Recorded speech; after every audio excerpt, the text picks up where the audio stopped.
Seattle as much anymore as it is Korea and Japan. Yeah. Those Seattle are big players in the groundfish fisheries that are impacting our salmon runs and our halibut stocks, things like that. Well, I think, like when I was saying what has happened with the agriculture industry in the lower 48, now you walk into the store and you can buy a head of lettuce. You have no idea where it's from, what country it's from, what specs are on it, or what sort of safety, and then we've got broccoli with Ebola or whatever. I mean, there's also, people don't know where their food is coming from anymore. And Alaska salmon is, like you said, it's a wild product. It's the largest, last wild food products. And I think at some point we're going to be fighting over, fresh water and clean food, and not oil so much at some point, because we are depleting it so much. At that point, who knows who's going to be able to just go fishing or not. But can you talk? I want both of you to answer this, because I already know what it means to me to have grown up on a boat, to have my dad bragging at the post office, she's the fastest fish picker ever, and like just swelling with that, because it was hard work and living on pilot bread and peanut butter. And you're 8, you know what that meant. And it's still in me. It's not something you do, it's who you become, it's who you are. And can you talk about what it means to you, each of you, to be a fisherman? I think it's a real shame that lifestyle is being lost, and at the level of subsistence. I think that's one of the things that I hear a lot in my area, that there aren't opportunities to pass on the tradition of fishing, processing fish, using fish as a main staple of the diet. That's being lost because the fish stocks are so depleted and the fishing seasons are so reduced. A lot of real important traditions are being lost, and I don't see how they're going to come back. Once you break that chain, it may not be possible to start it up, even if somehow we restore the fish stocks. Is that possible to do? I hear that from the people that are pushing Pebble Mine, that we'll have zero net loss, that they're going to, and I'm like, we'll have zero in our net. Try that one.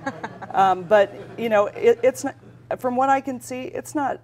You can't replicate this thousands and thousands of year old, or who knows how old, this biology that is happening like magic. Well, so our sockeye started moving back about 10,000 years ago when the glaciers started pulling back from this region. And so that's where a lot of our salmon came from. They recolonized moving down. I think, I'd look at the stocks that we've got in the healthy habitat in those areas. And part of the problem is we don't really understand how naturally salmon are adapted to their specific habitats. In Alaska, we don't even know. We know Zippo about half of our stocks. We don't have good data on how many adults are coming out, how many babies are leaving to the ocean. We have very little information on that. We have some data on our commercial stocks, but not very much. And I think we're very lucky, because at least in the areas that I've been working, I'm not putting up with some of the stuff that a lot of you guys have suffered through with Kodiak and lots of losses in the groundfish fisheries.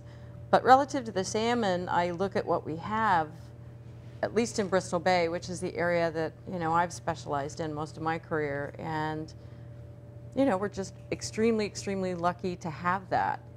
And how to protect that and to keep them, it's going to be extremely difficult. So you can't just Xerox some fish and throw them back in? You can't. They've tried to start new populations of sockeye salmon. They've tried this hundreds of times. So they moved sockeye salmon to novel habitats and tried to restart them. And they've only got it to really work 3 times. As far as rehabilitating salmon populations, that too is extremely difficult, because I call them paper fish.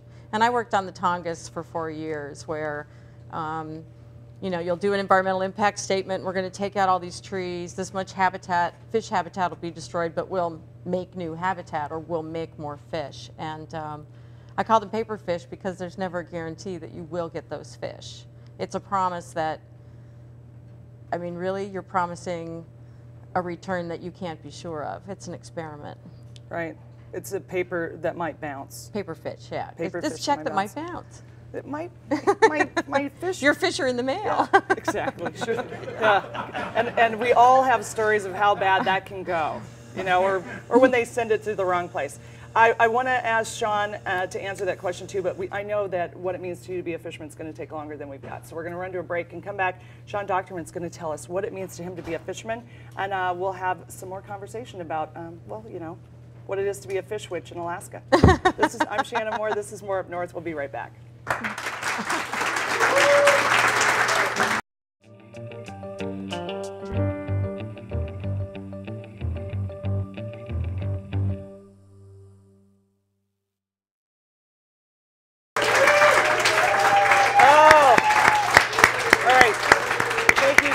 So I'm Shannyn Moore. This is More Up North, and right before the break, we were really enjoying sort of this nostalgia of what it is to be a fisherman. And why does it matter to you at home? You're like, I don't even like fish.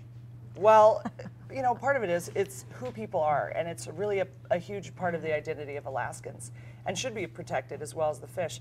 So Shawn Dochtermann from Kodiak, lifelong fisherman. So what does it mean to you to be a fisherman?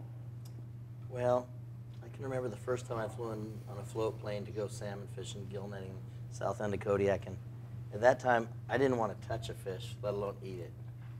And my dad got me up at 5 in the morning, and we went out and picked fish. And I can remember every day in the morning I'd wake up and put on wet gloves, and just hated it. And then the next year, I went on his boat and tried to walk across the crab pots and said, I'll never be a halibut fisherman or a crab fisherman, never. There's something fundamentally wrong with trying to catch crabs. Thing you know, at 16 I was halibut fishing. And by the time I was 20, I was crab fishing.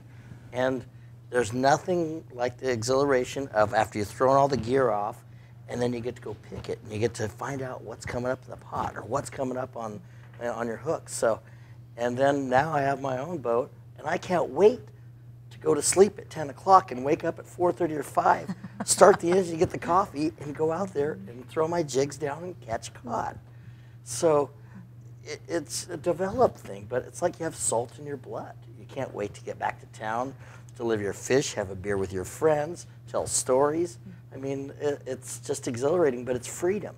You get to go make your own money. Nobody tells you what to do except for the government. And it just keeps getting, the rules keep getting deeper and telling you what to do. And even the processor, they seem to limit you too. Oh, well, we can't take your fish now. We're taking these guys' fish, you know. And so you're limited now. And it's what's so sad is you're taking away that freedom from somebody in the future getting to go fishing. And with the way it's going, I don't know why anybody would want to go work for $5 an hour and you know, do hard labor. But when you enjoy it like I do, you know, I can't see doing anything else. Right. So, you know, it's just sad that they've made it a corporate thing, you know, where they want to catch all the fish with a big corporation, and people are standing in a line picking the fish, you know, going through it and processing it, when a couple people, friends, could go out and have a good time and, you know, and get a little slimy, and, you know, sometimes you get hit with a fish in your face, and instead of getting mad, you kind of laugh. It's kind of funny. Oh, you know? yeah. I've been hit with a bet fish. you have. You know, it is. It's a pretty remarkable thing, and it does get in your blood. It definitely does. But talking about, like, who owns you now, it's not just the federal government. It's certainly the federal government has made way, nicely so, for corporations to come in. And really this sort of the fisheries industrial complex has become something that's sort of taking away this lifestyle, this who we are about Alaskans. And I wanted Stephen Taufen to come on the board with us, so welcome, Stephen Taufen. You and I had several conversations on my radio program, and you've been a whistleblower, you're an accountant, and a whistleblower on canneries, basically, on this fish processors. And you know, you came on the radio with me and really sort of split this whole issue open for me, that many Alaskans don't know that we're losing more to processors than we ever have lost to oil companies. Ever. We will, certainly in the long run, and well, we've probably lost $50 billion so far. I'm sorry, was that 50 billion? 50 billion is my estimate. In revenue to the state? It's in revenue to the fishermen and the communities and the economic benefits from it. because of the underpricing of these products today. So what, $50 billion, okay, so our permanent fund right now, the full account is what, 35 billion, something like that? So we're talking about a loss of an enormous amount of money. How are they doing it? Well, what globalization has brought to the world is a lot of people have come together and shared their products. You know, we buy a lot of interesting things from each other around the world. It has its good side. But on the other hand, these corporations have learned to operate stateless. They have powers that go beyond governments. And one of their key purposes for existence is to make a profit for their select owners. And